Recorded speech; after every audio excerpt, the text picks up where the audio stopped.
Welcome back to the Monsterverse, the home of crazy lore and Titan-sized trivia about the world of Godzilla.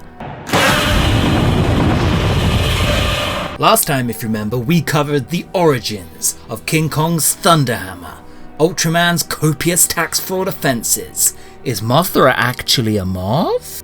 And more. So let's see what mysteries the Hollow Earth holds for us today. Is it giant monsters? What else would it be?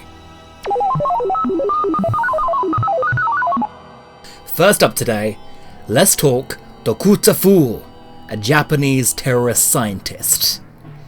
In English known as Doctor Who.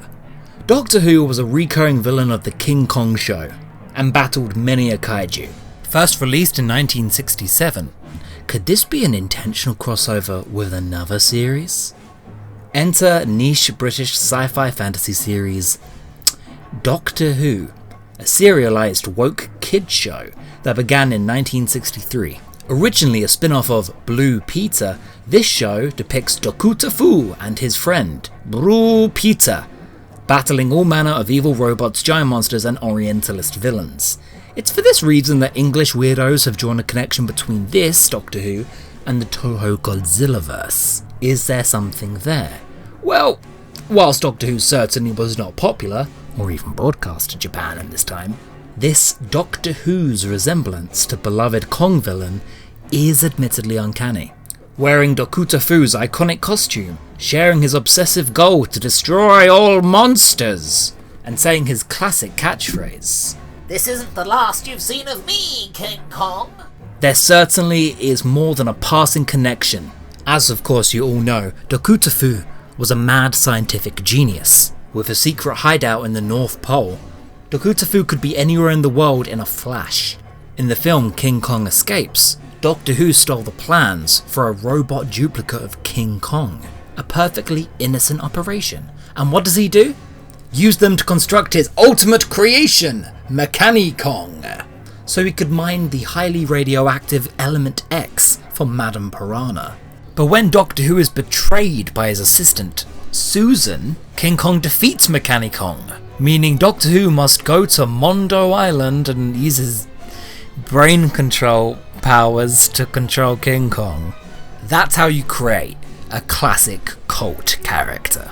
This control did not last for long though, as King Kong broke into his ship and killed Doctor Who and all of his henchmen on board. That brave, sometimes heroic ape. Japan salutes you. Dokuta Fu has been referenced in a Doctor Who novel since. Sadly, in the Whoniverse, Dokuta Fu seems to be a fictional character, or a pre-Hartnell Doctor. I hate making that clause. The 10th Doctor claims he was present for the events that inspired the King Kong movie.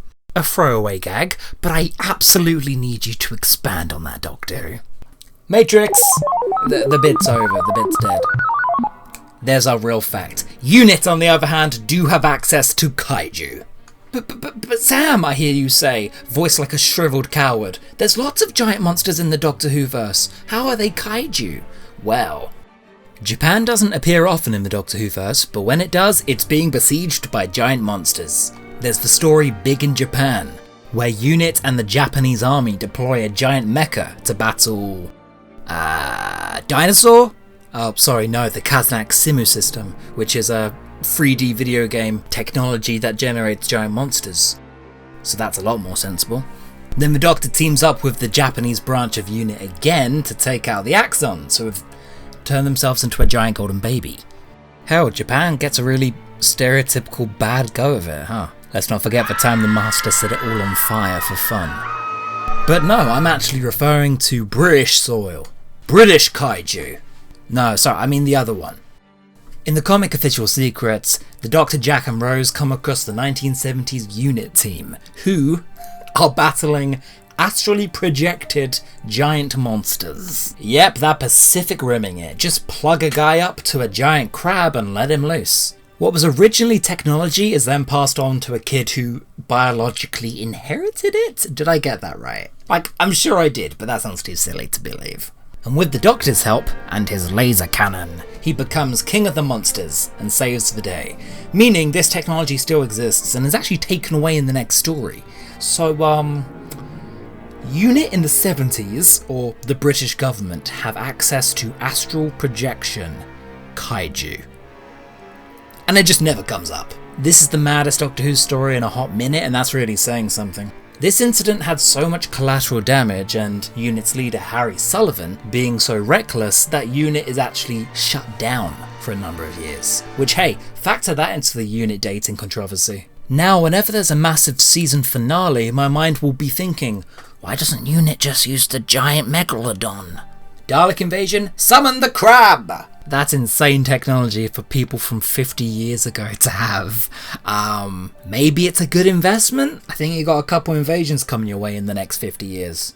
Are the Doctor and Clara drift compatible? Number 2, we're actually going to speed things up a bit because I spent so long talking about Kaiju.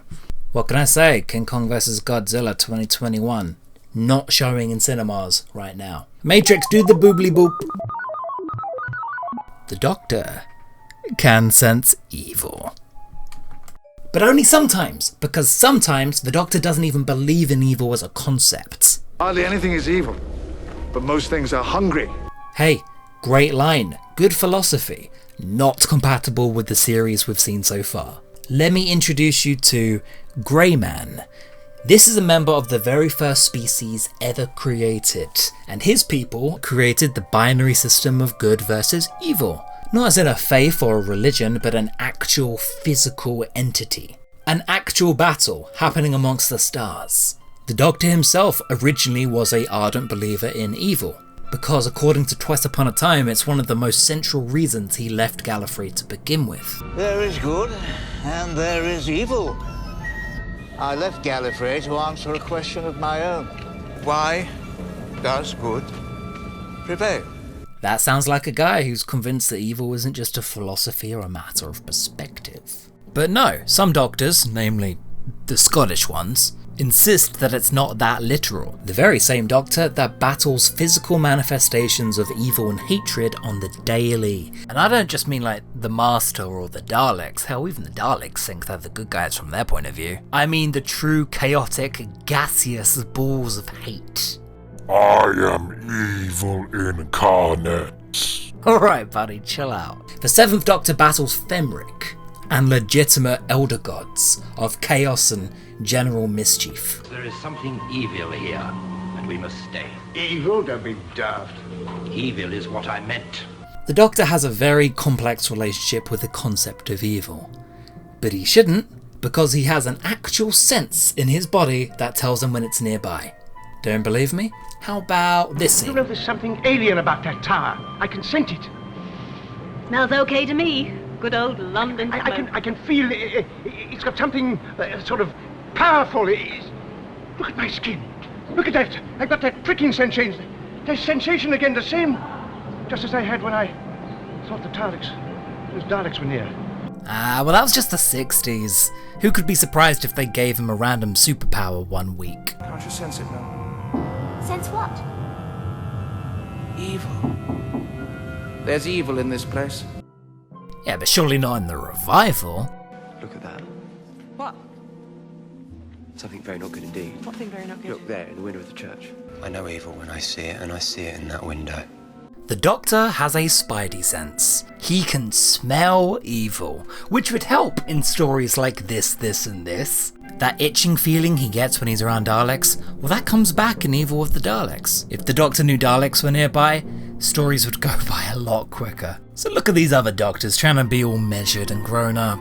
Doctor, you battled a physical manifestation of evil yesterday. Its name was the Mara, Fenric, actual Satan. Some people don't believe in evil, Rose. They say it's all subjective. No moral absolutes. Well, take a look at them. Literal embodiments of evil very much do exist, and we have met them. The Black Guardian, a massive dork, but still an everlasting constant born out of the physical evil out there. Hell, when you go up against a character literally called the Shadow, it's time to dismiss claims of subjectivity. The real world has that line, the Whoniverse does not. I love it when series give their main character an ability to sense evil. On whose grounds? On what judgment? I have that too, it's called a brain. If either of these doctors are admitting that the binary model isn't correct and true, that means we were fed a bunch of propaganda about these guys. I don't like that idea. Doctor Who kind of struggles on the moral grey. On the subject of evil incarnates, Torchwood's Gwen Cooper, emotional heart of the team, supportive mum, no.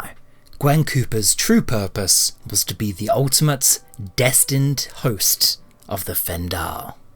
This one's a fun one. Not that I remember much from Image of the Fendal, but I distinctly remember it ending with the Fourth Doctor dropping the Fendaline into a giant supernova. Amazingly, this doesn't kill it, and somehow off-screen makes it stronger, so it returns to Earth and tries again, this time embedding itself into the Cooper family tree. Remember Gwyneth from The Unquiet Dead? Turns out Torchwood is actually doing something with her. Her ability to look into the time vortex was thanks to the suggestions of the Fendal. Now that's a retcon and a half. And whilst Gwen doesn't have that ability, she does know that there is an alien entity inside of her body. From birth? And again, it's just never mentioned in the show. Night of the Fendal tells us that Gwen took torture training to control her demons, to resist mind control. The Fendal made one big mistake when they tried to take over this planet. I could have been the perfect victim, born on the rift, right genetics, right job, but the wrong bloody character. Because I'm nobody's victim. They tried to use me anyway, so tonight I used it back, played along, let it think it was in charge, and I found out what it wanted. And now I'm done with it. Just like that? Just like that. This raises the question, why did Big Finish do this? Apart from the fact that they could. A, it's an excellent idea. B, they had to put Gwen up against somebody. This was part of a quadrilogy where Tortured members went up against Doctor Who monsters. Jack battled maggots, Reese battled autons, and Susie Costello got to hang out with Margaret Slevine for an evening. A ladies' night. I bought all of these stories the second they were announced. I hate how predictable I am. Gwen joins a smutty film shoot, where the cast and crew are carrying out actual murder sacrifices to appease the Fendal, just so it can appear and make a cameo in their movie. Yeah, amateur film budgets be like that sometimes. Gwen, pretending to be under the Fendaline's control, plays along, leading it to kill every single last one of them. It's a really good story.